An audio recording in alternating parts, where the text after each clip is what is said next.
Hi and welcome to another session. In this session, we will learn how to write journal entries when a business incurs expenses. This video is made for those studying in Indian boards. That is, in case if you're studying in CBSE or ISC or in any other state board, or you're doing BCom. A separate video has been made for those studying in Cambridge. That is, in case you're studying in IGCSE or you're doing your A levels. The link of that video is provided in the description box below. This is a series and it has 6 videos. In lesson number 1, the rules have been explained as per traditional approach. In lesson number 2, how do you write journal entries when a business starts and capital is introduced by the owner have been covered. In lesson number 3, how do you write journal entries when a business purchases assets in cash and on credit has been covered. This is lesson 4. In this we will learn how to write journal entries when a business incurs expenses. In lesson number 5, how to write journal entries when a business does transactions of sales and purchases in cash and on credit would be covered. And in lesson number 6, you will learn how to write journal entries when a business takes a bank loan. This video contains formats. Therefore, I would request you to watch this in full screen mode. These are the steps that have been followed to write the journal entries in this video. I would recommend you to make a note of this and listen to the explanation. These steps have been explained in detail in lesson number 1 and lesson number 2. Now, let's do the first transaction. So on January 10, paid office rent 500 rupees by check. So the first step was to read the transaction. Now once we have read the transaction, we need to identify which are the two accounts involved in this transaction. So one account is rent account.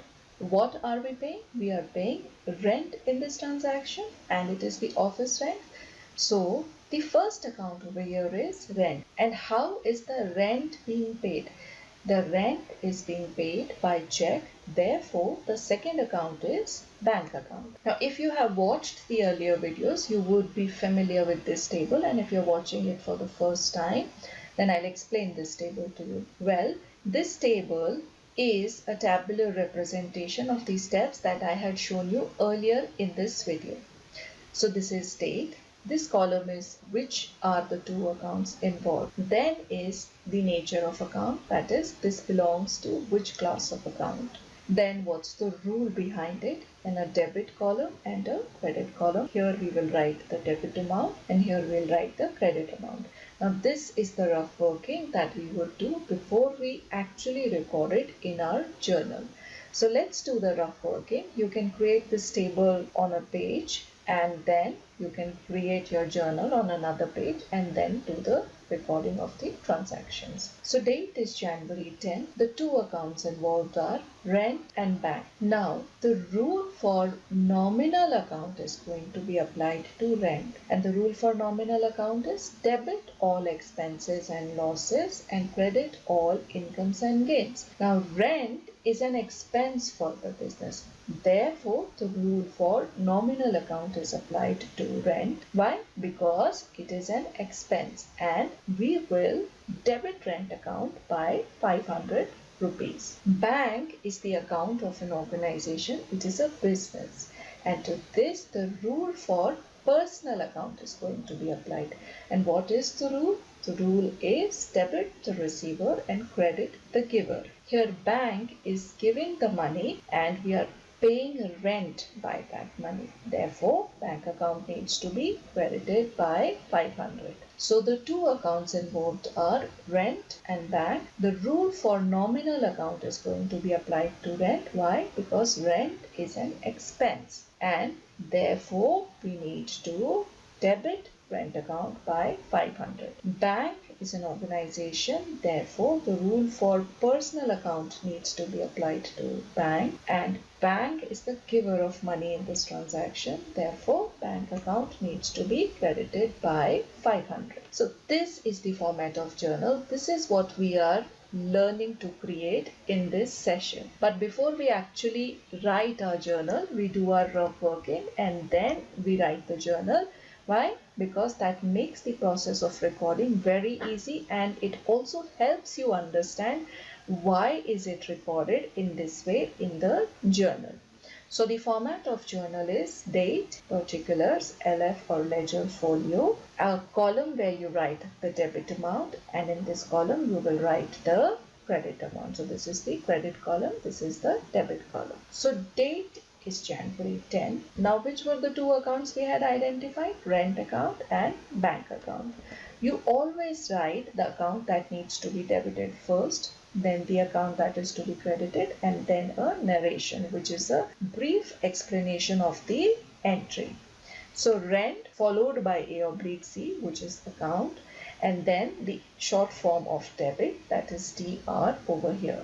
So rent account debit 500. In the next line you will leave some space and then you will write the word to, followed by the name of the account that needs to be credited, which is bank over here, followed by A/C, which stands for account. So bank account needs to be credited, so we write to bank account, and in the credit column we will write the amount 500. Narration is always written in brackets and it starts with the word being, and here the narration is being rent paid by check. You can write the narration in your own words. It's not necessary that you always have to write the way I have written. This is just an example for you to refer. So rent account debit 500, leave some space, then to bank account. This is the credit entry in the credit column 500, and the narration is being rent paid by check. Now let's move on to the next transaction. So the next transaction is January 11th, paid wages rupees 1000 by check. So we will follow the same method. We will first do the workings and then we will record it in our journal. So let's identify which are the two accounts involved in this transaction. So here wages are being paid. So one account is wages, and how are you paying these? You are paying it by check. Therefore, the second account is going to be bank account. So we will continue our workings in the same table that we had created for the previous transaction. So we will leave a line and then do the working for this transaction. So the date is January 11 and the two accounts involved are wages and bank. The rule for nominal account is going to be applied to wages. Why? Because wages is an expense. This is the money that is being paid to the staff. You can understand wages is also very similar to salaries. So the rule for nominal account is going to be applied to wages. It is an expense for the business. Therefore, 1000 needs to be debited to wages account. The second account is bank account. Now bank is an organization, and whenever it is an individual or an organization, the rule for personal account is applied. And here bank is giving the money and this money is being used to pay wages. So this is the business bank account. It is giving money and wages are being paid. Therefore, bank account needs to be credited. Let's do it one more time.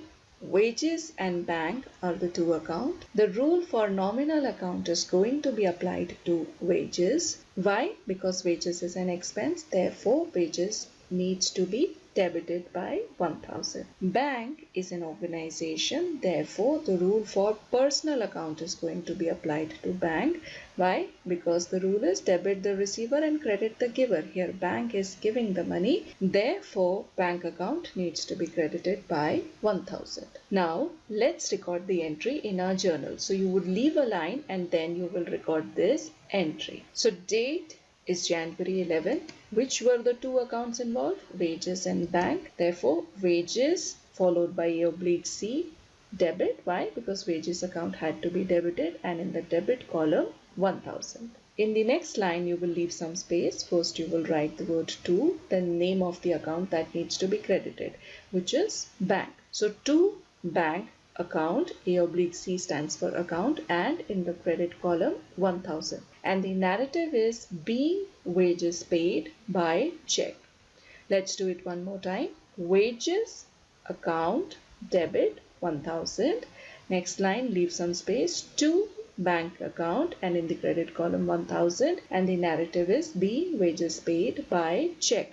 The structure of journal entry would always remain the same. You cannot record the credit first and the debit next. You always have to record the debit entry first, followed by the credit entry, and then the narration. Now let's record the next entry. So the transaction is January 12, paid salaries rupees 5000 by cash. Now in the previous two transactions, the expense was incurred and it was paid through bank. Now in this transaction, the expense is paid by cash. So we will learn, if the expense is paid by cash, how do you record it in the journal. So let's identify the two accounts involved. So one account is salaries. So paid salaries rupees 5000 by cash. So one account is salaries. And how are you paying? You're paying by cash. So the next account is cash. Now let's do the workings. So you would leave a line and then you will continue in the same table.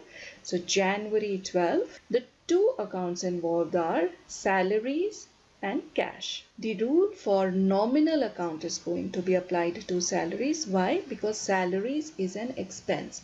This is the money that is paid to the staff for the services rendered by them. Therefore, it is an expense for the business. So, salaries account needs to be debited by 5000 rupees. Now, the next account is cash account. Cash is a resource for the business. It is an asset. Therefore, the rule for real account is going to be applied to cash. And the rule for real account is debit what comes in and credit what goes out. So here cash is going out of the business. Why? Because you're paying salaries. So cash account needs to be credited by 5000. Let's do it one more time. The two accounts involved are salaries and cash. The rule for nominal account is going to be applied to salaries. Why?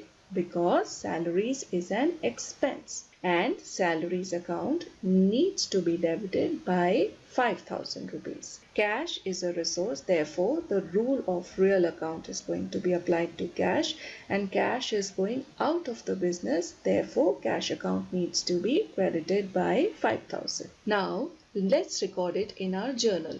So again, where we had created the format of journal, in the same format we would continue. You would just leave a line after the previous transaction and you will record this one. So the date is January 12. Which were the two accounts involved? Salaries and cash. So salaries followed by A/C, which is account, salaries account debit, and in the debit column 5000. In the next line you would leave some space and then you would write to the name of the account that needs to be credited, which is cash, then followed by A/C, which is account, so to cash account, and in the credit column 5000. And the narration is B, salaries paid by cash. So our entry is January 12, salaries account debit, in the debit column 5000, and the account to be credited in the next line to cash account, in the credit column 5000, and the narration is B, salaries paid by cash. Now let's move on to the next transaction. January 13,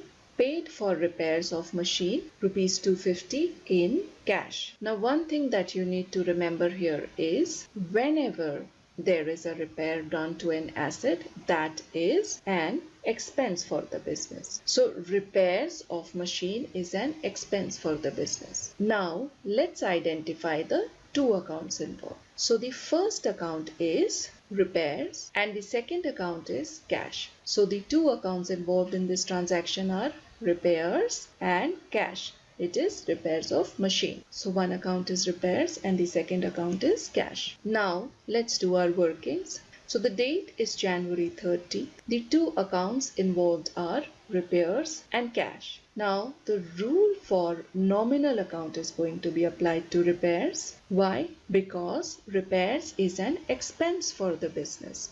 Therefore, repairs account needs to be debited by 250 rupees. Cash is an asset for the business. Therefore, the rule for real account is going to be applied to cash. And cash is going out of the business. Therefore, cash account needs to be credited by 250. Let's do it one more time. The two accounts involved are repairs and cash. The rule for nominal account is going to be applied to repairs. Why? Because repairs is an expense. Therefore, repairs account needs to be debited by 250. Cash is a resource. It's an asset for the business. Therefore, the rule for real account is going to be applied to cash, and cash is going out of the business. Therefore, cash account needs to be credited by 250. Now, let's record the entry in our journal. So, the date is January 13th. Which were the two accounts involved?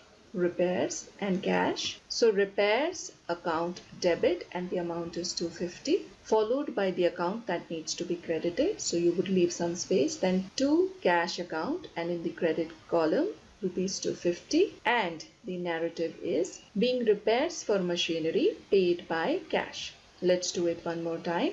Date January 13th, the account that needs to be debited, repairs account debit, and in the debit column 250. In the next line you leave some space, then to cash account, in the credit column 250, and the narrative is being repairs for machinery paid by cash. I hope you have been able to understand all these entries. In case there are any doubts, you can leave them in the comment section below. If you found this video useful, then give it a thumbs up and subscribe to our channel. And do remember to press the bell button to stay notified about all our future videos. Till the next video, bye-bye.